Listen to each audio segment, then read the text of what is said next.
My name is Alex, and this day, March 8th, started with a sense of warmth and excitement. I woke up early, slipped out from under the blanket quietly so I wouldn't wake my wife, Mary, and tiptoed to the kitchen. Today, I wanted to do something special for her.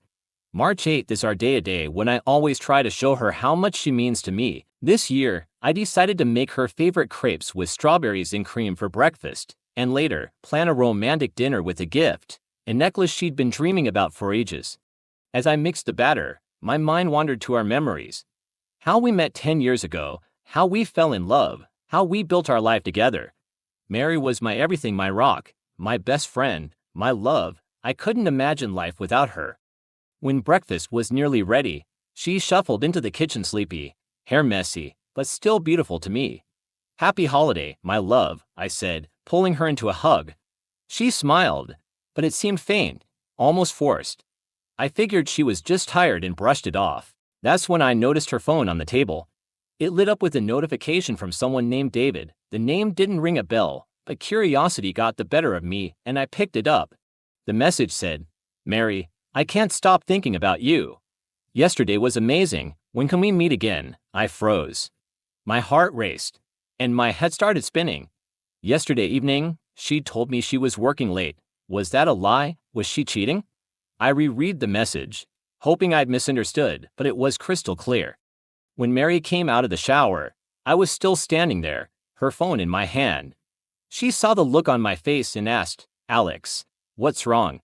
Wordlessly, I handed her the phone. Her face went pale, and her eyes darted around. "I can explain," she started, but I cut her off. "Explain what?" "That you're cheating on me." With this, David, my voice shook with hurt and anger.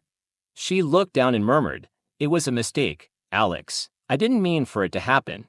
I love you, but..." She stopped, and I couldn't believe what I was hearing. "But what? You love me, but you're sleeping with someone else." Everything inside me was falling apart. 10 years together, all our dreams, all my love for her, it was all at risk.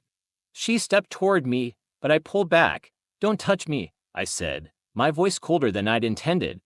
We sat at the table, and she started talking. She explained that David was a coworker who'd been kind to her when I was too wrapped up in my own stuff. She hadn't meant to cheat.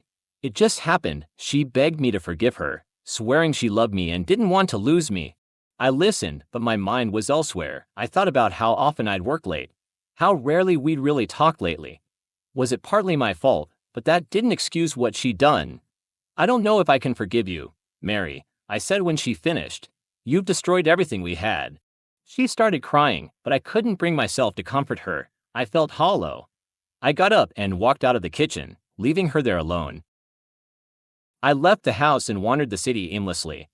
The spring air, the flowers in people's hands, the festive vibe, it all felt like a cruel joke. I didn't know what to do. I wanted to yell, but I stayed quiet. I thought about leaving her for good, but I couldn't picture life without her. I considered giving her another chance, but how could I trust her again? I came home late. Mary was in the living room, her eyes red from crying. She'd made dinner, but I didn't eat. We sat in silence until I finally said, "I need time, Mary. I can't act like nothing happened." She nodded, understanding, and whispered, "I'll wait, Alex. I'll do anything to make you trust me again." That night, I slept in the guest room. Sleep wouldn't come. My thoughts kept spinning. How do we go on? Can I forget?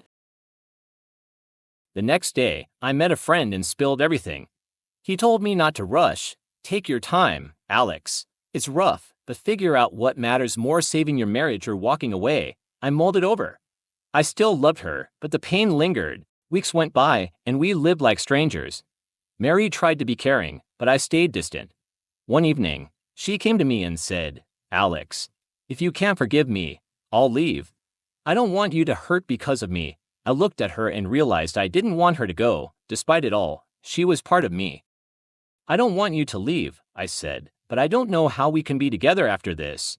She took my hand and replied softly, "Let's try to start over. I promise I'll never betray you again." Months later, we started therapy, talking about our feelings and what led to this mess. I was learning to trust her again, though doubts crept in sometimes, but I saw her effort, and it gave me hope. I learned that love isn't just happiness, it's also pain. Not just joy, but forgiveness too. We weren't the same as before, but we were different, more honest, more real. Our story isn't perfect, but it's ours.